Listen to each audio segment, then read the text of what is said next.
Hi எல்லோரும் எப்படி இருக்கீங்க? உங்களுக்கு பார்த்தாலே தெரியும். நாங்க முத்துமலை முருகர் கோவிலுக்கு தாங்க வந்திருக்கோம். அதுவும் எங்க ஊர்ல இருக்கக்கூடிய முத்துமலை முருகருங்க. நாங்க முத்துமலை முருகரை பார்த்து ரொம்ப வருஷம் ஆகுது. அதுவும் இல்லாமல் கும்பாபிஷேகத்துக்கு முன்னாடி தான் நாங்கள் கிளம்பி போனோம். கும்பாபிஷேகம் ஆகி அதுக்கப்புறம் தான் நாங்கள் இங்கே திருப்பி வந்தோம். முருகரை பார்க்குறதுக்கு எங்களுக்கு இப்போ தாங்க அருள் கிடச்சிச்சு. முருகருக்கு நெய் தீபம்லாம் ஏற்றி வச்சுட்டு அப்புறம் கொஞ்சம் நேரம் அந்த பிரம்மாண்ட சிலையை வந்து உத்து பார்த்துட்ருந்தேன். எவ்வளோ பெரிய சிலையை வந்து அழகாக வடிவமைச்சிருக்காங்கன்ட்டு. திருப்தியாக சாமியெல்லாம் கும்பிட்டுட்டு அதுக்கு முன்னாடி இருந்த ஒரு மண்டபத்தில் வந்து கொஞ்சம் நேரம் தியானம் பண்ணிகிட்டு இருந்தோம்.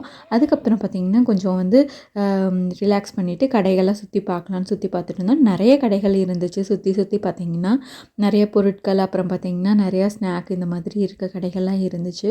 ஸோ பொதுவாகவே நம்ம சின்ன வயசில் கோவிலுக்கு போனால் இந்த அதிரசம், லட்டு, இந்த மாதிரி திணை லட்டுலாம் வாங்கி சாப்பிட்ட ஞாபகம் இருக்குது. ஸோ இதே மாதிரி இன்னொரு வீடியோவில் உங்களை பார்க்கலாங்களா?